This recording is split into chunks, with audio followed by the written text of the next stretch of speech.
बिना मास के किसी भी मैटर का एग्जिस्टेंस नहीं हो सकता। दूसरा बात कि it is an inherit, inherit मतलब समझ में आ रहा है? इनहेरिट मतलब पैदा हुआ तो उसको गुण मिली है, पैदा हुआ तो उसको क्या मिले, वो गुण मिले। जैसे पहले क्या होता था, जो राजा का पोस्ट होता था, किसका, राजा का, वो होता था इनहेरिटेड। क्या होता था, इनहेरिटेड। मतलब उसका लड़का पैदा हुआ, वो पहले राजा, पेटवे में क्या है समझ रहा है, कहीं लड़का भी पैदा नहीं हुआ तो पहले से उसका पोस्ट फिक्स है, काची का, राजा। तो वो इनहेरिटेड था। उसी तरह से कोई भी मैटर है मतलब उसके साथ मास रहना ही, तो mass is inherited property with in a matter. बात समझ में आ रहा? चलिए, तो आपको समझ में आ गया कि चार्ज आप कैसे प्रोड्यूस कर सकते हैं। तो चार्ज को प्रोड्यूस करने के लिए आपको क्या करना पड़ेगा, रबिंग। क्या करना पड़ेगा, रबिंग। यानी अगर आप रबिंग करेंगे, घिसेंगे, तो आपके पास क्या आएगा, चार्ज। कितना तरह का, दो तरह का। दोनों का अपोजिट नेचर होगा या सेम, अपोजिट नेचर होगा। एक को क्या कहेंगे, पॉजिटिव, दूसरा को निगेटिव। यहाँ तक बात समझ में आ रहा है?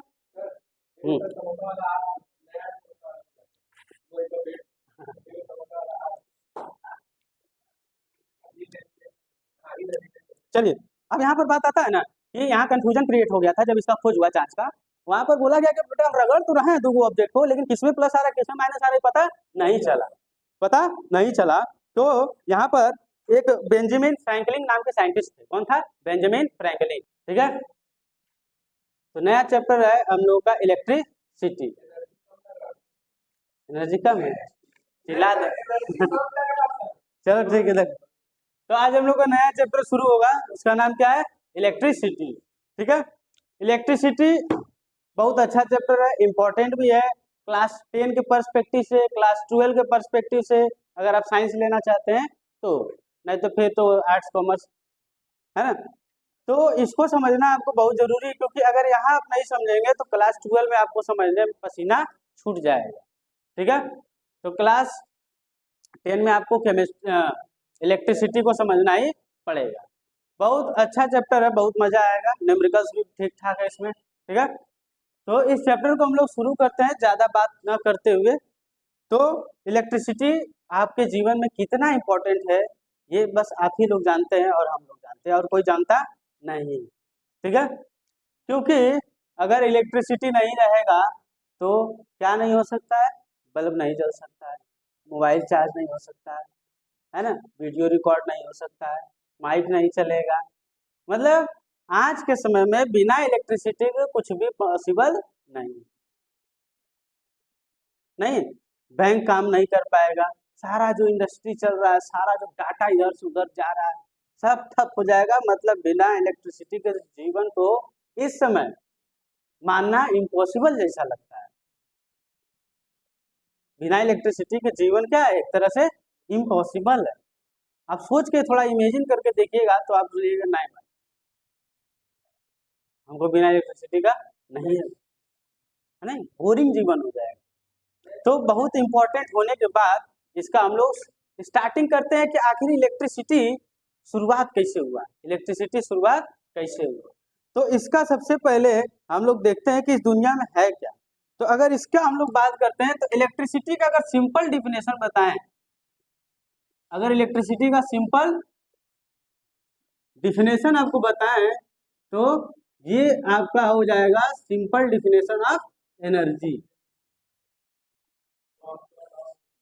है ना। Electricity is a form of energy, electricity is a form of energy. यानी कुछ नहीं है इलेक्ट्रिसिटी, सिर्फ क्या है, एनर्जी। वो एनर्जी किसी और से कन्वर्ट करके किसी इलेक्ट्रिसिटी में बनाया जा रहा है ना। इलेक्ट्रिसिटी आप जानते हैं कैसे बनता है, या तो हाइड्रो इलेक्ट्रिक पावर प्लांट से, या थर्मल पावर प्लांट से, या न्यूक्लियर पावर प्लांट से। ये सब क्या इलेक्ट्रिसिटी बनाने का पावर प्लांट है, उसमें क्या होता है, इलेक्ट्रिसिटी बनाया जाता है। और इलेक्ट्रिसिटी बनाने के दौरान होता क्या है, कुछ नहीं, सिर्फ conversion of energy. Hydro power plant में डैम का पानी का एनर्जी को बिजली में, न्यूक्लियर पावर प्लांट में न्यूक्लियर का एनर्जी को किसमें बनाया जाता है, इलेक्ट्रिसिटी। लाइक यूरेनियम, है ना, यूरेनियम का एनर्जी को क्या कर दिया जाता है, कन्वर्ट इनटू इलेक्ट्रिसिटी। उसके बाद आता है थर्मल पावर प्लांट, जिसमें कोयला से क्या बनाया जाता है, बिजली, है ना। तो हमारे देश में मोस्ट ऑफ द जो पावर प्लांट है वो बेसिकली बेस्ड है thermal power plant. Thermal power plant जो कोयला से एनर्जी बिजली देता है उसका ज्यादा अभी क्या है, डोमिनेंस है ना। और हमारे धनबाद में तो भाई साहब कोयला है ही है, यहाँ तो कोई दिक्कत नहीं है ना, कोयला कोई। इसीलिए यहाँ का जो बीसीसीएल है एकदम तक बिना दिन भर बल्ब जलाओ, पीला वाला जलाओ, कोई बल्ब जलाओ, यहाँ कोई टेंशन नहीं, हीटर भी चलाओ। हैं? चले जाइएगा उधर बीसीसीएल क्वार्टर तरफ, तो वहां पर आपको देखने के लिए मिलेगा तो पिलक्का बल्ब दिन भर जला रहा है, रात में नहीं दिन में भी जला रहा है, बिजली फ्री का है? तो ये हो गया इलेक्ट्रिसिटी, ठीक है। तो electricity is nothing but it is a form of energy, electricity is a form of energy, ठीक है। आप इस पूरे वर्ल्ड में या पूरे यूनिवर्स में जब आप कुछ खोजने जाएंगे तो आपको सिर्फ दो ही चीज मिलेगा, आपको इस पूरे वर्ल्ड में सिर्फ दो चीज मिलेगा, एक मिलेगा मैटर और दूसरा चीज मिलेगा रेडिएशन। क्या मिलेगा, रेडिएशन। इस यूनिवर्स में आपको हर चीज यही दो फॉर्म में मिलने वाला है, या तो मैटर के फॉर्म में या तो तीसरा आपको कोई चीज मिलने वाला नहीं।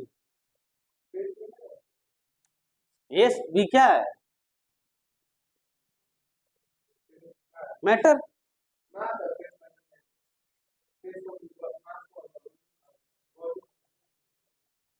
सोच के देखिएगा वही होगा, ठीक है। देखिए यानी अब यहाँ से समझने की कोशिश करिए कि आपके पास दो चीज है, या तो मैटर या तो क्या है, रेडिएशन। अब देखिए जब आप मैटर को उठाएंगे, किसको उठाएंगे, मैटर को, रेडिएशन का बात नहीं करना है यहाँ पर, सिर्फ क्या बात करना है, मैटर। तो आपको जब मैटर को उठाएंगे तो आपको मैटर दो चीज शो करेगा, कितना चीज शो करेगा, दो चीज। वो दो चीज कौन सी है, देखिए पहला है मास, पहला क्या है, मास। यानी आप जब भी मैटर को उठाएंगे तो वो क्या शो करेगा, मास। क्या शो करेगा, मास। और दूसरा चीज शो करेगा वो है इलेक्ट्रिक चार्ज, वो क्या शो करेगा, इलेक्ट्रिक चार्ज। बहुत ध्यान से समझने का कोशिश करिए। यानी मैटर है तो उसके पास मास होगा, और मैटर है तो उसके पास क्या होगा, इलेक्ट्रिक चार्ज होगा। लेकिन बहुत ध्यान से अभी समझने का कोशिश करना है।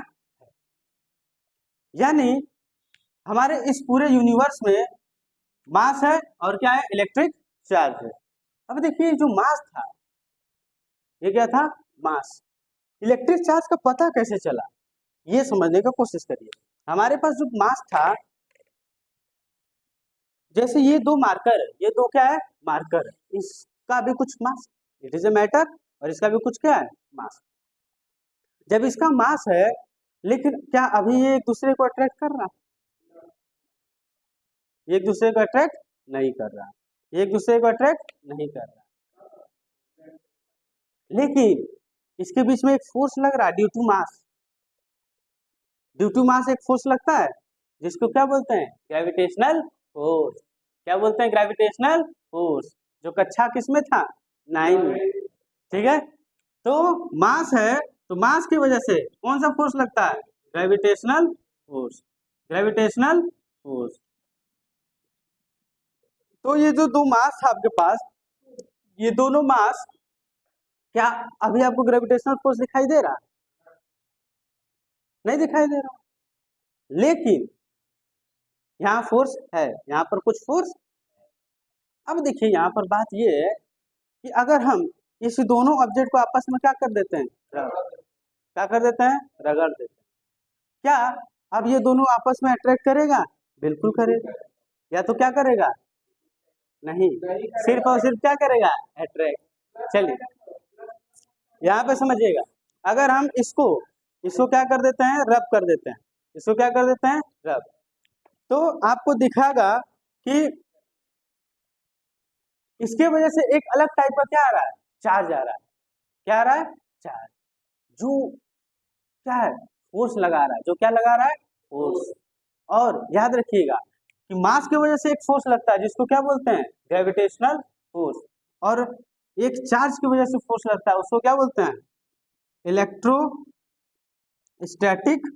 Force, electrostatic force.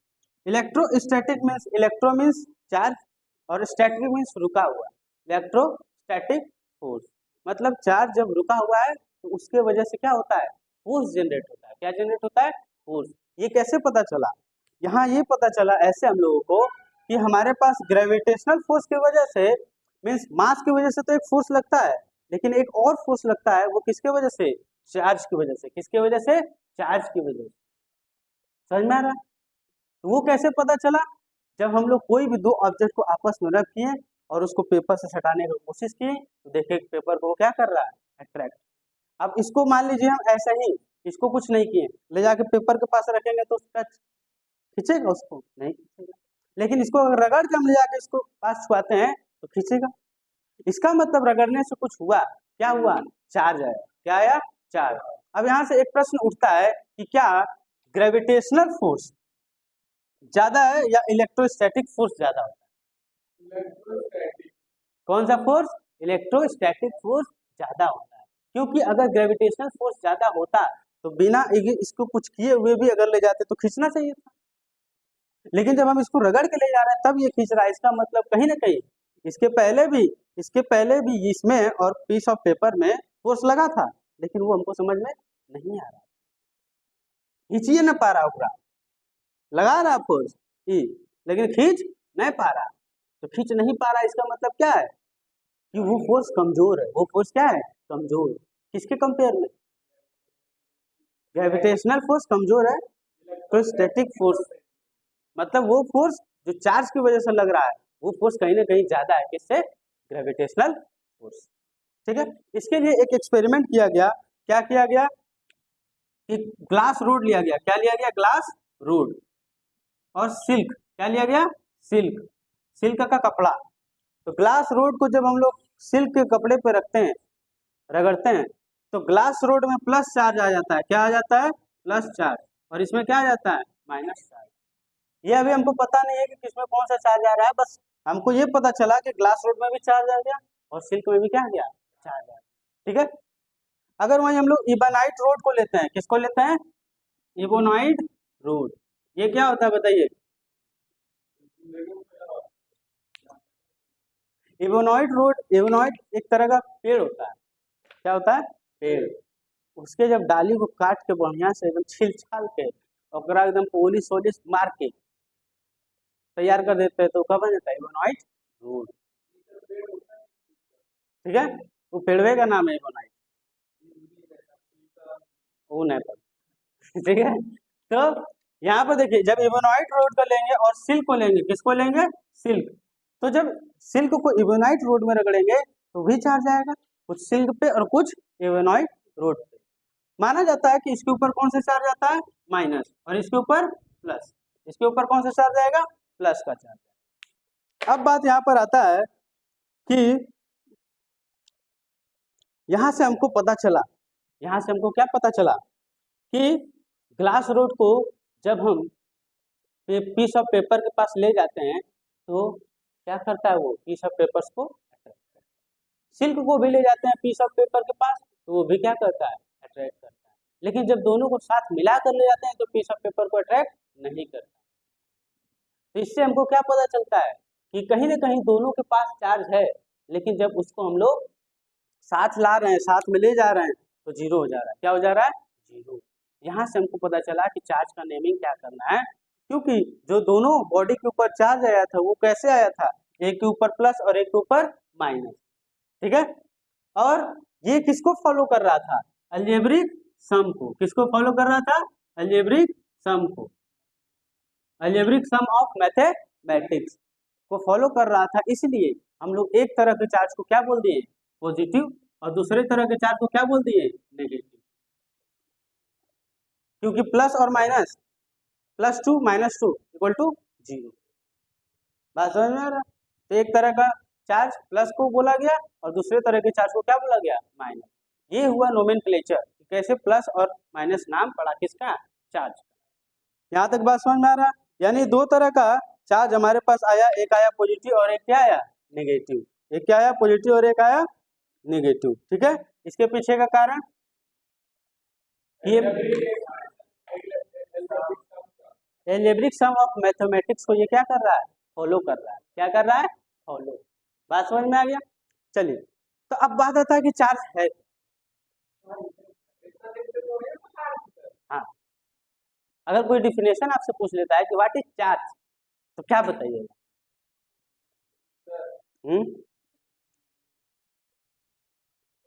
Body having more number of electron or less number of electron, very proton अब ये प्रोटॉन कितने ज्यादा होगा?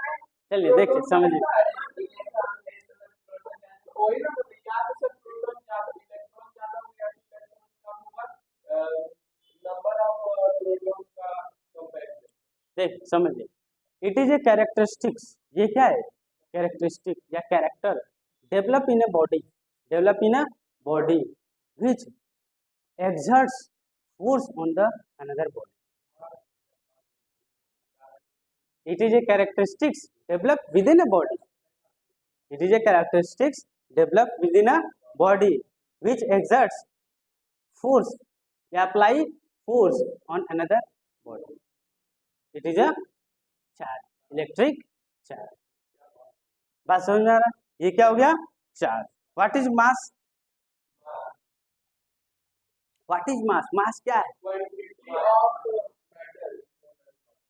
Quantity of matter is known as mass. ठीक है. और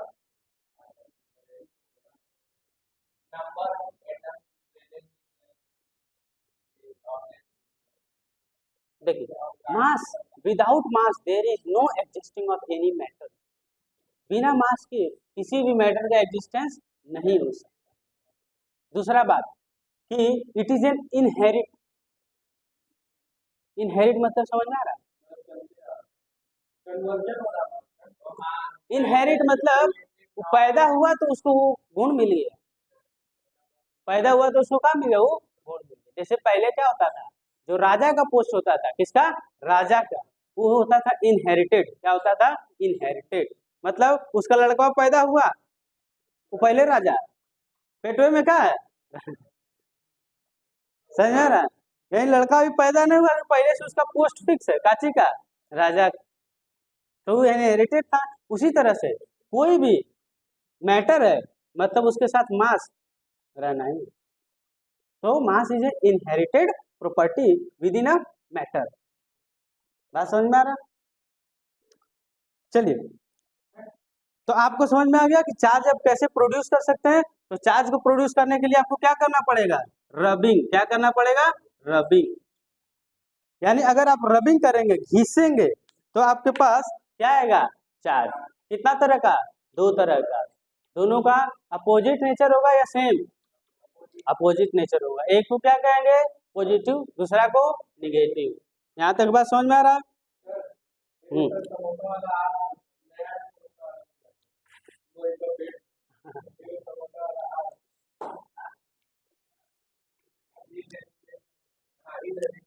चलिए, अब यहाँ पर बात आता है ना कि यहाँ कंफ्यूजन क्रिएट हो गया था जब इसका खोज हुआ चार्ज का. वहां पर बोला गया कि बेटा रगड़ तो रहे हैं दो ऑब्जेक्ट को, लेकिन किसमें प्लस आ रहा है किसमें माइनस आ रहा है पता नहीं चला. पता नहीं चला. तो यहाँ पर एक बेंजामिन फ्रैंकलिन नाम के साइंटिस्ट थे. कौन था? Benjamin Franklin. वो एक सीरीज दे दिए. क्या सीरीज दे दिए? जैसे मान लीजिए यहाँ पर लिख दिए जैसे glass, silk road, rubber, plastic, ebonite road, cotton, फलना चिलना. तो अब किसमें प्लस आएगा किसमें माइनस आएगा? ये बात देखिए. मान लीजिए कि हम इस तरह से एक सीरीज बना दिए. क्या बना दिए? सीरीज. मान लीजिए एकरा ये पहले सीरीज में इसको ले लिए, इसके साथ घिस दिए. तो सीरीज में पहले कौन आ रहा है? ये एक नंबर वाला, 1 2 3 4. तो एक नंबर वाले पे हमेशा क्या आएगा? 4 नंबर वाला पे. मान लीजिए अगर मान लीजिए 2 और 4 ले लिए तो 4 वाला पे नेगेटिव. मतलब ये इनिशियली फेज में यही कंडीशन रखा गया था, क्योंकि उस समय समझ में ही नहीं आता था कि कौन सा चार्ज चढ़ रहा है. बस इतना पता था कि चार्ज चढ़ रहा है. ठीक है. तो ये एक सीरीज बनाया गया था, उसको बोलते हैं इलेक्ट्रोस्टैटिक सीरीज. क्या बोलते हैं? Electrostatic series. Given by whom? Benjamin Franklin. यहाँ तक बात समझ में आ गया? एकदम क्लियर है? ठीक है. तो ड्यूरिंग चार्ज, चार्ज होता है तो होता क्या? तो ड्यूरिंग चार्ज चार्ज जब होता है कोई भी बॉडी, ध्यान से समझिएगा, जब कोई भी बॉडी क्या हो रहा है, चार्ज हो रहा है, तो होता क्या उस समय, जब कोई भी बॉडी चार्ज हो रहा है, जब कोई भी बॉडी क्या हो रहा है, चार्ज, तो वहां पर क्या हो रहा है sir, acquiring of energy, acquiring of energy या पोजेसिंग ऑफ एनर्जी। जब कोई भी बॉडी चार्ज हो रहा है तो वहां पर क्या हो रहा है, एनर्जी का एक्वायरिंग हो रहा है ना, एनर्जी एक्वायर्ड कर रहा है बॉडी को, क्या कर रहा है, एक्वायर्ड कर रहा है। जब डिस्चार्ज होता है तो क्या हो रहा है, एनर्जी लॉस्ट कर रहा है, एनर्जी क्या कर रहा है, लॉस्ट, एनर्जी क्या कर रहा है, लॉस्ट। ठीक है, तो ये जो हमारा एनर्जी लॉस, समझ में आ रहा है, तो चार्ज हो रहा है तो क्या हो रहा है, एनर्जी ले रहा है, और जब डिस्चार्ज हो रहा है तो एनर्जी दे रहा है। समझ में आ रहा है?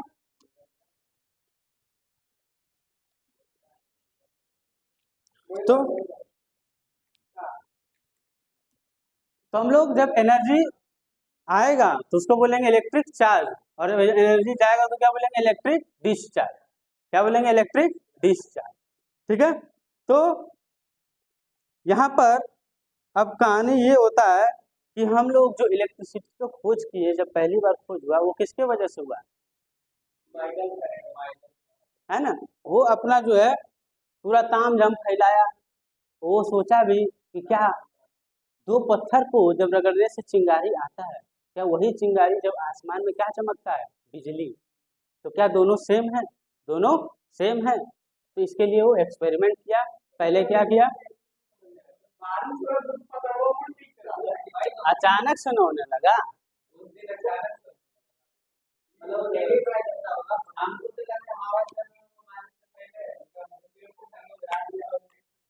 देखिए, तो जो पत्थर को रगड़ने से चिंगारी आता है और बिजली चमकने की वजह से जो चिंगारी आता है, सेम है, वो क्या होता है, सेम। इसको टेस्ट किए साइंटिस्ट लोग और पता चला कि हाँ, एक उसमें क्या किए, जब बेंजामिन फ्रैंकलिन थे, है ना, वो एक रोड लिए जिसको बहुत हाईली चार्ज कर दिए, क्या कर दिए, हाईली चार्ज, जब हाईली चार्ज कर दिया चप्पलवा उतार दिए, है ना, चप्पल उतार दिए, जैसे ही छुए मारा झन से, ठीक है, अब बोडिया सब एकदम झंझना गया, क्या हो गया, झंझना गया, क्या समझ में आ गया, अरे बाप रे क्या हो रहा है, करंट लग रहा है, क्या लग रहा है, यही चीज टेस्ट करने के लिए वो कहाँ चल गया, पतंग उड़ाने, कहाँ चल गया, पतंग उड़ाने। अब पतंगवा में उड़ाते उड़ाते क्या होने लगा, बारिश, क्या होने लगा, बारिश, जैसे ही बारिशवा हुआ वैसे ही मार दिया धन से का बिजली। तो इससे समझ में आया कि नहीं, जो ऊपर चार्ज है और जो पत्थर में चार्ज है दोनों का है, एक का है। यहाँ तक बात समझ में आ रहा, ये सारा कहानी किसकी वजह से फैला, चार्ज की वजह से। ठीक है, यानी चार्ज हम लोग को समझ में आ रहा है कि क्या होता है। देखिए, जब हम लोग, अब ध्यान समझिएगा, यहीं से फिजिक्स दो चैप्टर में बढ़ता है। पहला है इलेक्ट्रोस्टैटिक, क्या है, इलेक्ट्रोस्टैटिक, यानी वो स्टडी जो ठहरे हुए चार्ज को, स्टडी ऑफ ठहरे हुआ चार्ज, स्टडी ऑफ ठहरा हुआ चार्ज या रुका हुआ charge is known as electrostatic and electricity, electricity is known as कैसा चार्ज, स्टडी ऑफ भागता हुआ चार्ज, चलता हुआ चार्ज, स्टडी ऑफ। तो यहाँ से दो पार्ट बन गया इसका, एक इलेक्ट्रोस्टैटिक और एक इलेक्ट्रिसिटी। इलेक्ट्रिसिटी आपको कक्षा 10 में और इलेक्ट्रोस्टैटिक कक्षा 12 में पढ़ना है। बात समझ में आ रहा है, यहाँ तक एकदम माजरा साफ है कि नहीं,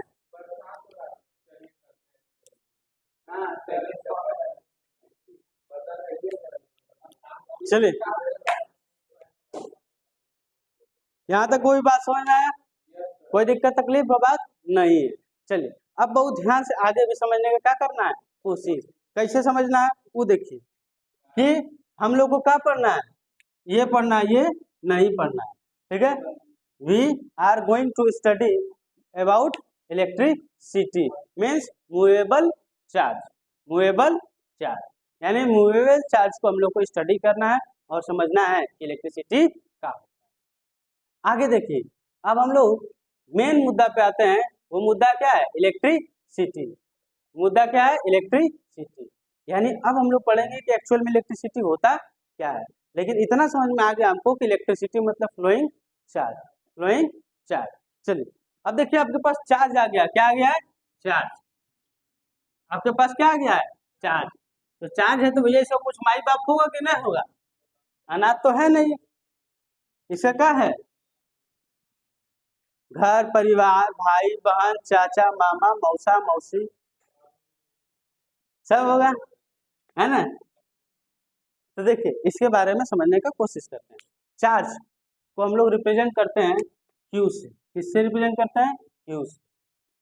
ठीक है, it is denoted by a symbol Q. ठीक है, अब बात आते हैं कि चार्ज का ऐसा यूनिट क्या है? व्हाट इज ऐसा यूनिट ऑफ चार्ज? मतलब चार्ज को नापेंगे कैसे? 1 किलो, 2 किलो, 10 किलो, 20 किलो, कैसे? तो इसको नापते हैं किसमें? कूलम में। किसमें नापते हैं? कूलम में। यानी चार्ज को नापने का हमारे पास एक यूनिट है जिसको हम लोग क्या बोलते हैं? कूलम। क्या बोलते हैं? कूलम। ठीक है, अब ध्यान से समझिएगा कि हम लोग जानते हैं कि दो बॉडी में चार्ज कब आता है? या तो इस बॉडी से इलेक्ट्रॉन निकलकर इस बॉडी में जाए, या इस बॉडी से इलेक्ट्रॉन निकलकर इस बॉडी में जाए। यानी अगर इसमें से इसमें जा रहा है तो कहीं ना कहीं इसमें इलेक्ट्रॉन का संख्या क्या हो रहा है? ज्यादा। जब इलेक्ट्रॉन का संख्या ज्यादा हो रहा है तो इसका मतलब क्या होगा? इसका नेगेटिव चार्ज, और इस पे कौन सा चार्ज? Positive charge. ठीक है, अब आपको बताए थे कि अगर चार्ज जा रहा है इसका मतलब मास भी ट्रांसफर हो रहा होगा, क्योंकि हर एक इलेक्ट्रॉन का क्या होता है? मास।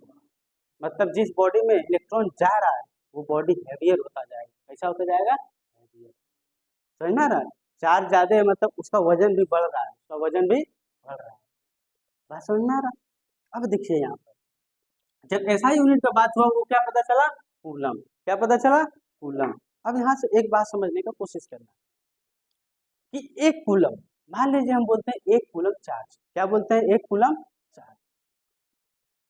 एक कूलम चार्ज मतलब कितना? इनको तो पता चलना चाहिए कि एक कूलम चार्ज मतलब कितना। कैसे पता करेंगे एक कूलम चार्ज क्या होता है? समझ में आ रहा? एक कूलम चार्ज क्या होता है ये हम लोग कैसे पता करेंगे? कैसे हम लोग पता करेंगे कि एक कूलम चार्ज कितना होता है? हाँ,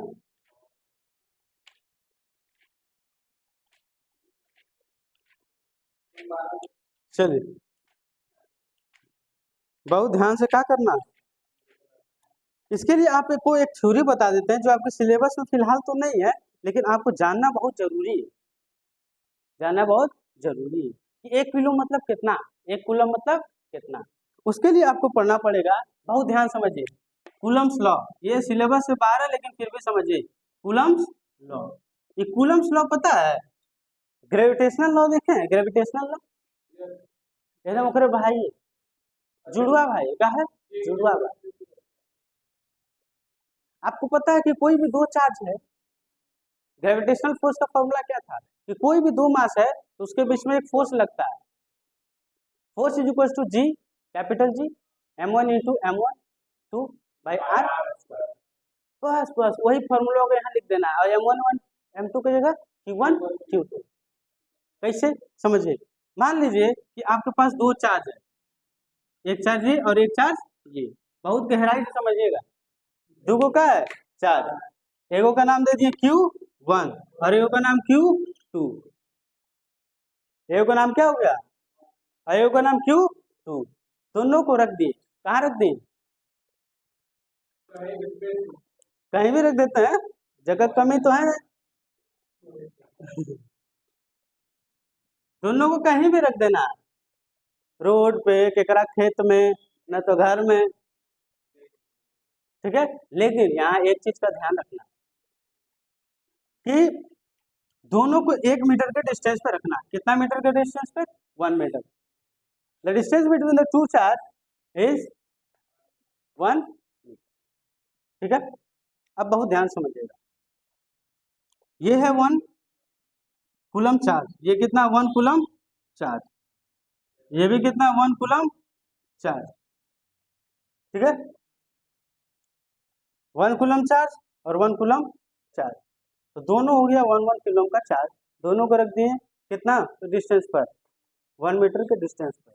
और इसका एक फॉर्मूला है जिसको हम लोग क्या बोलते हैं? Coulomb law. बोलता है कि फोर्स जो होगा वो बराबर होगा K Q1 Q2 by R square. मतलब Q1 और Q2 पर डायरेक्टली प्रोपोर्शनल है फोर्स, और इनवर्सली प्रोपोर्शनल है किस पर? R square. मतलब इसके बीच का डिस्टेंस, अगर डिस्टेंस बढ़ाएंगे तो फोर्स क्या होगा? ठीक है, और डिस्टेंस कम करेंगे फोर्स ज्यादा।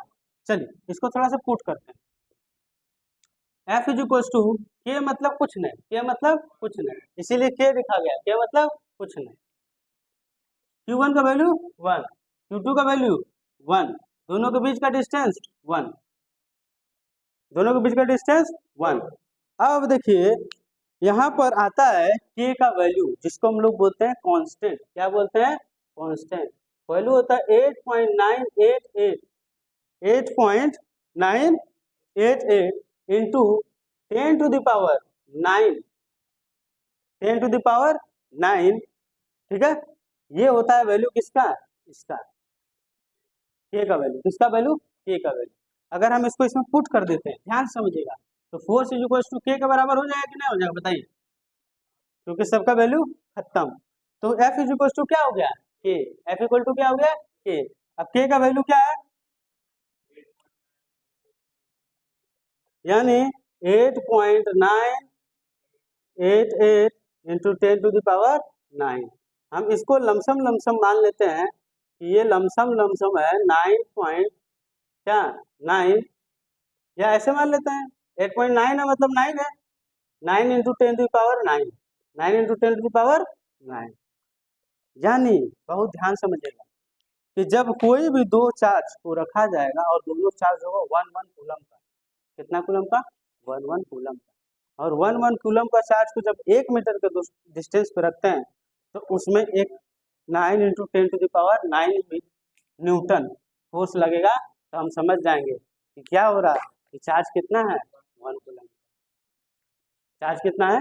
1 कूलम। ज्यादा लग रहा है मतलब ज्यादा कूलम। बात मेरा क्लियर हो रहा है नहीं?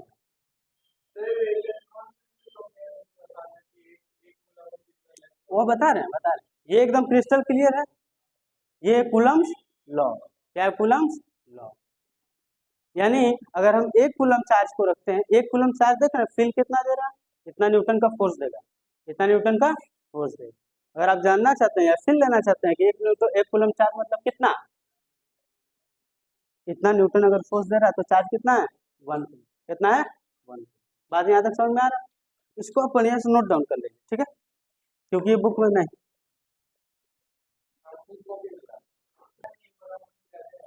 देखिए अब बात यहाँ पे समझ में आने लगा कुछ कुछ। देखिए इसको मिटाते हैं और आगे बढ़ते हैं।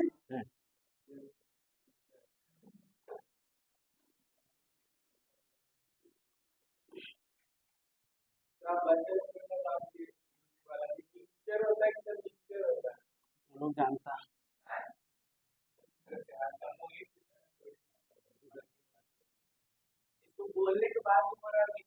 अब बात आता है कि एक कूलम चार्ज में कितना फोर्स होता है, वो समझ में आ गया। यानी अगर 1 कूलम चार्ज का महत्व आपको देखना है, वो पता चलेगा किससे? 9.9 into 10 to the power 9 force लग रहा है, तो समझ जाएंगे कितना चार्ज है? 1 न्यूटन का चार्ज। अब बात आता है कि बताइए चार्ज किसके वजह से आता है? या तो इलेक्ट्रॉन या तो प्रोटॉन। चार्ज किसके वजह से आता है? या तो इलेक्ट्रॉन या तो प्रोटॉन। अब इलेक्ट्रॉन का चार्ज और प्रोटॉन का charge, we know that both the charges are same. 1.6 into 10 to the power -19 क्या कूलम। बात समझ में आ रहा? यानी एक इलेक्ट्रॉन के पास 1.6 इंटू 10⁻19 कूलम का क्या होता है, चार्ज। और दोनों में क्या में, इलेक्ट्रॉन और किसमें, प्रोटॉन। इसमें भी वही चार्ज होता है और इसमें भी वही चार्ज होता है, लेकिन अंतर किस चीज का होता है, अंतर किस चार्ज का होता है, एक होता है प्लस में और एक होता है माइनस। अब बहुत ध्यान से ये बात तो हमको समझ में आ गया कि एक कूलम चार्ज मतलब कितना, एक कूलम चार्ज मतलब कितना। और हम जानते हैं कि चार्ज कोई भी बॉडी होगा उसके लिए रिस्पॉन्सिबल होगा या तो इलेक्ट्रॉन या तो प्रोटॉन। अब बहुत ध्यान समझिएगा। अब यहाँ पर बात ये आता है सर कि एक इलेक्ट्रॉन के पास तो चार्ज इतना होता है, हमको समझ में आ रहा है, लेकिन एक कूलम में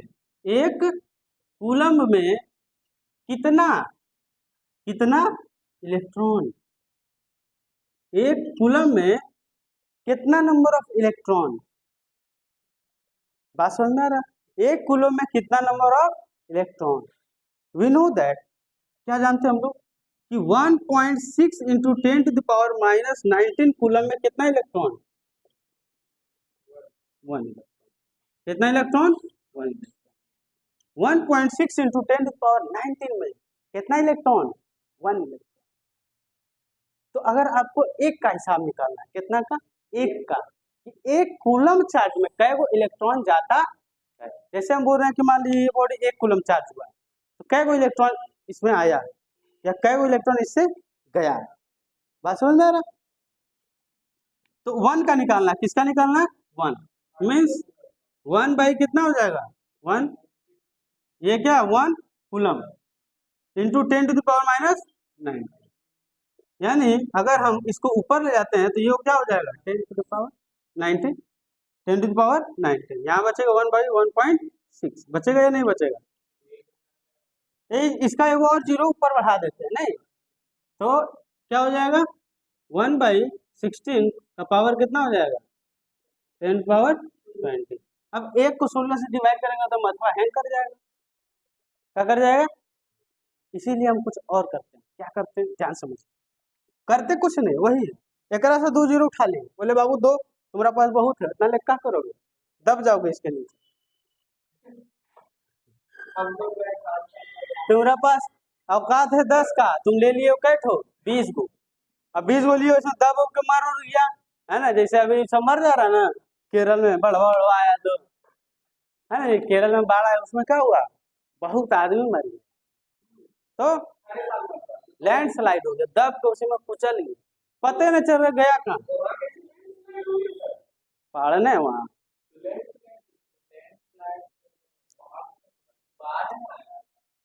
दोनों हुआ साथे में, और घरे में क्या हो गया, दब के मर गया। इतना दब गया है कि उस लोगों को बॉडी नहीं मिल रहा है, खोजना पड़ रहा है, अभी तक 300 आदमी मर चुका है। जैसे तुम्हारा घर वाला ना हो, और मान लो किसी घर वाला अगर होता है तो कम से कम एक बार होता है कि नहीं, इंसान एक बार देख ले, हाँ, क्यों सही में मरा, मेरा सस्पेंस बना रहेगा ना कि हमारा घर का आदमी सही में मर गया जो बेटा कहीं जिंदा है,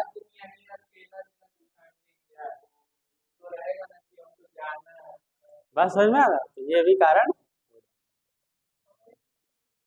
चलिए ये सब भाई अब भगवान का क्या है, प्रकोप है।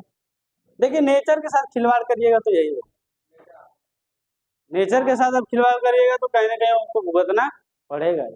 अब पहाड़वे पे बेटा घर बना ले रहा काट काट के, जब पहाड़वा काट के घर बना लिया तो ऊपर से लोड बढ़ेगा तो गिरेगा नहीं, तो गिर जा रहा बेटा, पूरा धरती खाली है नहीं बना रहा, पहाड़ पे जाकर रहेगा, जाओ भीतरे। देखिए यहाँ पर आपको करना क्या है, इसका 2 को जीरो लेकर आ जाना, तो 2 को जीरो जैसे ही लेंगे तो कितना हो जाएगा 100, और यहाँ हो जाएगा 1/1.16, और यहाँ पे 10 का पावर 18, ठीक है। जैसे ही इसको खचाक से डिवाइड करेंगे, कैसे डिवाइड करेंगे, खचाक से, तो क्या हो जाएगा 6.25 इंटू 10⁻18 क्या, इलेक्ट्रॉन, इतना इलेक्ट्रॉन होता है कितना में, एक कूलम चार्ज। बात समझ में आ रहा, एक कूलम चार्ज में किसमें, नंबर ऑफ इलेक्ट्रॉन्स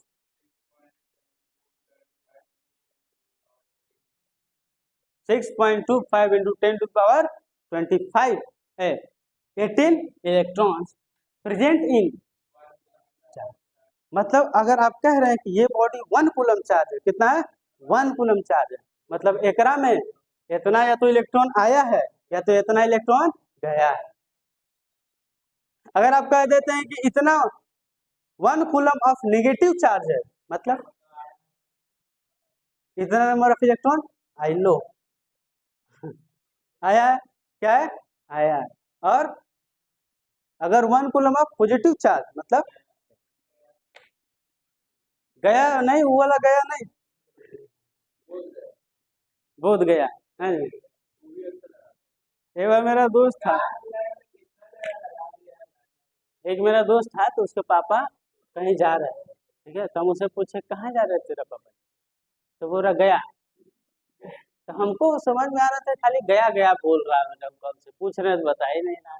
बाद में हमको जब समझ में आया, हमको नहीं पता था कि गया नाम का भी एक जगह है। है? गया गया बोल रहा है, तो हम बोला अरे गया तो हम भी जान रहे हैं, कहाँ गया तो फिर बोल रहा गया। फिर हम बहुत दिन बाद हमको ये बतिया समझ में आया, जब हमको पता चला कि गया नाम का भी का है जगह है, तब पता चला बेटा वो बोल रहा था हमको गया गया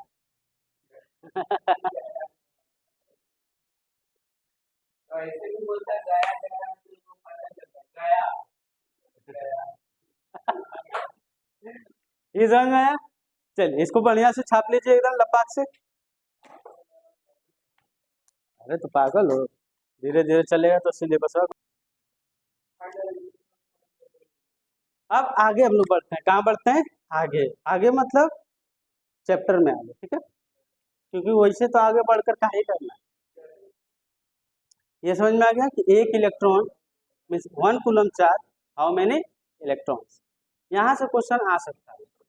और ये एनसीईआरटी का क्या है, ये क्वेश्चन के तौर पर था, ये एनसीईआरटी क्या क्वेश्चन के तौर पर, मतलब बहुत ज्यादा चांस है इसको आने का। Find how many electrons in 1 coulomb. चलिए इससे अगर आप निजात पा गए तो आगे का कॉन्सेप्ट बहुत इंपॉर्टेंट है, जो किसी को जल्दी समझ में आता नहीं है। तो देखिए बहुत आराम से इत्मीनान से हम लोग समझेंगे।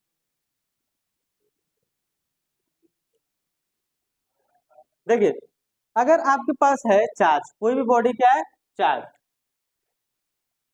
वो हो सकता है प्लस का चार्ज या तो माइनस का चार्ज। तो हम लोग जानते हैं या नहीं भी जानते हैं कि कोई भी चार्ज होता है उसके चारों तरफ उसका क्या होता है फील्ड, उसके चारों तरफ उसका क्या होता है फील्ड, इलाका क्या होता है इलाका, समझ में आ रहा है। तो उस इलाका में जब आप जाइएगा तो आपको उसका क्या देखने को मिलेगा प्रभाव, क्या देखने को मिलेगा प्रभाव, इफेक्ट फील होगा, क्या होगा फील होगा। अब देखिए तो ये भी चार्ज है ये भी चार्ज है, तो एकरा इलाका तो एकरो ना इलाका होगा जी, तो बुरा बन जाएगा ना, तो एकरा भी इलाका बना देते, ये हो गया इलाका, एक है इलाका, ठीक है। देखिए ऐसा माना जाता है और एक्सपेरिमेंटली प्रूव भी किया गया, देख रहे हैं वो, तो देख लीजिए सवाल कितना टफ आ रहा है। तो आप इलेक्ट्रिसिटी को हल्के मत लेके पढ़िए कि पहले what is electricity, conductor, insulator, what is conductor, what is insulator, बस चलो हो गया इलेक्ट्रिसिटी, है ना। ध्यान से पढ़िएगा, और यहाँ हम पढ़ा ही रहे हैं बहुत तगड़े में, तो आपको समझ में सारा कुछ आ ही रहा है, ठीक है। टेंशन लेने के बाद देखिए ध्यान समझिएगा, तो जो हमारे पास पॉजिटिव चार्ज होता है, क्या चार्ज होता है पॉजिटिव, उसमें माना जाता है या माना नहीं भी जाता है तो भी है कि उसमें जो इलेक्ट्रिक फील्ड का डायरेक्शन होता है, इलेक्ट्रिक फील्ड क्या होता है, the field produced by any charge, the field produced by any charge is known as electric field. तो वही उससे रिलेटेड एक कॉन्सेप्ट है, यहाँ का हो रहा है अंदर आ रहा है, यहाँ अंदर आ रहा है, और प्लस चार्ज में बाहर जाता है, मतलब कि अगर प्लस चार्ज आपके पास है तो वो अपने तरफ इलेक्ट्रिक फील्ड बनाएगा, लेकिन उसमें जो फील्ड लाइन होगा वो बाहर की ओर जाएगा। कहाँ जाएगा? बाहर की ओर। अगर निगेटिव चार्ज है तो वो भी एक फील्ड बनाएगा, जो कहाँ की ओर होगा? अंदर की ओर। फील्ड लाइंस अंदर की ओर in the case of, and field lines outward. ठीक है, अब यहाँ से एक चीज आपके पास आता है, तो इलेक्ट्रिक फील्ड का कॉन्सेप्ट समझ में आया आपको? इसको क्या बोलते हैं? Electric field. अगर डिफिनेशन आता है व्हाट इज इलेक्ट्रिक फील्ड तो आप बना देंगे, the field created by an any static charge और एनी चार्ज, है ना, in which we can experience force is known as electric field. बात समझ में आ रहा? Is known as electric field. Is it clear और नॉट क्लियर? अब देखिए जो सबसे मेन पॉइंट है इस चैप्टर का वो आ गया, जिसको हम लोग बोलते हैं इलेक्ट्रिक पोटेंशियल। क्या बोलते हैं? Electric potential. इसको हम बहुत आराम से धीरे धीरे समझाएंगे, क्योंकि अगर समझ में नहीं आएगा तो फिर बहुत मुश्किल है। ठीक है, तो आपका हेडिंग है वो क्या है? Electric potential. हेडिंग क्या है? Electric potential. बहुत ध्यान समझिएगा।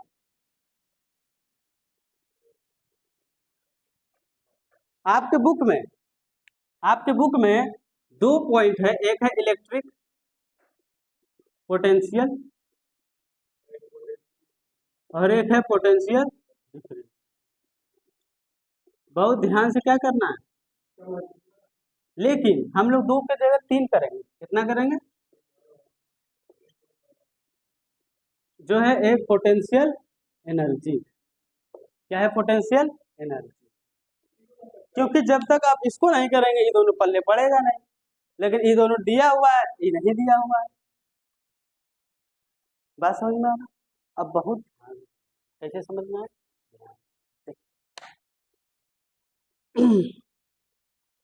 गला साफ कर लें तो ना बताएं।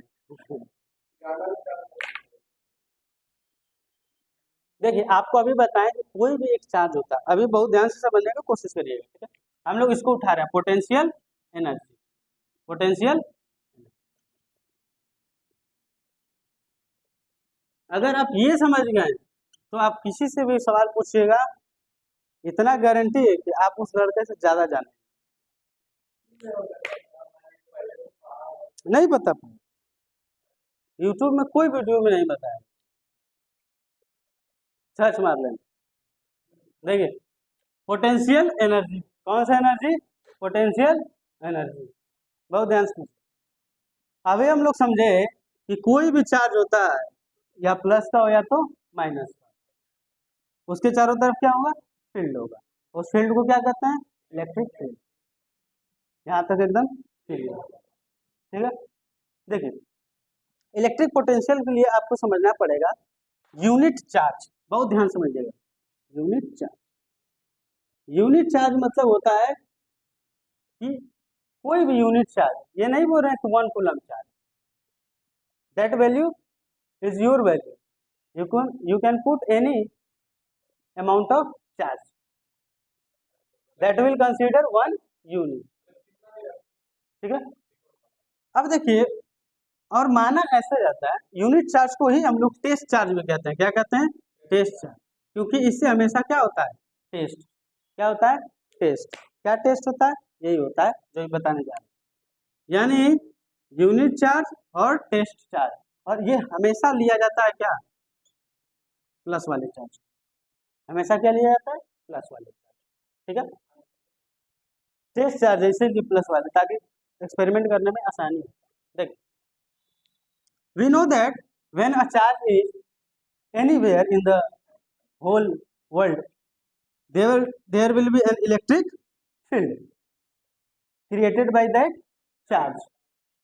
Now we know that this is a charge, and this charge is known as source charge. What charge? Source charge. Yes sir, yani we have to prove the potential energy. We consider a source charge, a test charge, that value is only always positive, a source charge and a test charge. Okay, now we know that the field is created by this source charge around that. ठीक है, we have to come across this point. How? ये देखिए, ये test charge को आप क्या कर रहे हैं, ध्यान से इन्फिनिटी से उठा के ला रहे हैं. कहाँ से ला रहे हैं? इन्फिनिटी. This is infinity. ये क्या है? इन्फिनिटी. ये क्या है? इन्फिनिटी. बहुत ध्यान समझिएगा. इस टॉपिक को आप क्लियर नहीं करिएगा तो समझ में आएगा नहीं. यहाँ समझिएगा, ये है सोर्स चार्ज, इसके चारों तरफ फील्ड है. फील्ड वह बनाइए देते हैं.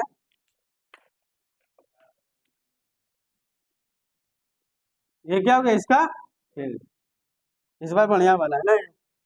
देखिए, अब इस फील्ड में इस चार्ज को जो कहाँ पर है, ला रहे हैं. क्या कर रहे हैं? ला रहे हैं. तो भैया कोई भी चीज को लाने में क्या करना पड़ता है? क्या करना पड़ेगा? वर्क करना. नहीं तो इन्हें ना आएगा,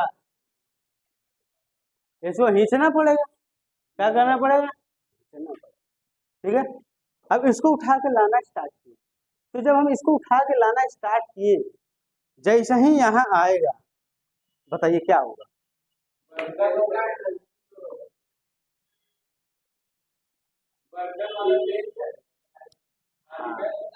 यानी this charge will experience a repulsive force by that source charge. Now what? तो रिपल्सिव फोर्स हो रहा है तो क्या होगा?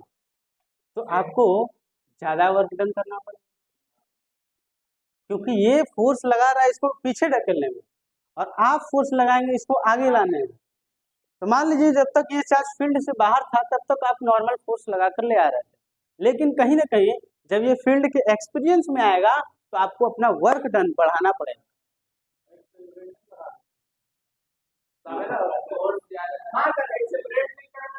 ठीक है, वही बात. यानी आपको इसको यहाँ पर लाने में, यहाँ से यहाँ लाने में आपको क्या करना पड़ेगा? Some work done. बहुत ध्यान समझिएगा. मान लीजिए वो वर्क डन है W. कितना है? W. W work has to be done to carry this charge from infinity to this area, है ना, electric field of the source charge.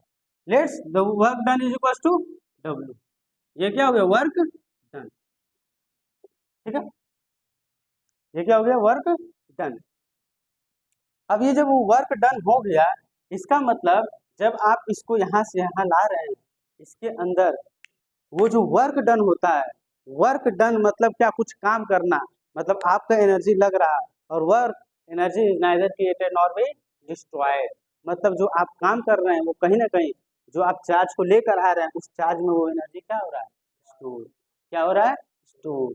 यानी जब ये चार्ज इसके फील्ड के अंदर आ जाएगा, let suppose this is a point where that charge is carried out. ठीक है, दिस इज प्लस Q. इस पॉइंट पे इस चार्ज को ला कर रखा गया, तो यहाँ पर ये जो चार्ज है कुछ एनर्जी पोजेस कर दिया. क्या कर दिया? एनर्जी. जब इसके पास एनर्जी आ गया with in the electric field, जो वो एनर्जी पोज किया है उसको कहते हैं क्या? Potential energy. उस एनर्जी को क्या कहेंगे? Potential energy.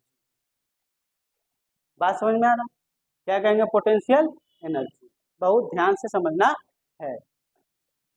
W work done करना पड़ रहा है कितना चार्ज के लाने के लिए? मीन्स या हम लोग ऐसे लिख सकते हैं Q चार्ज को लाने के लिए कितना वर्क डन? तो एक यूनिट चार्ज को लाने के लिए कितना वर्क डन? W by.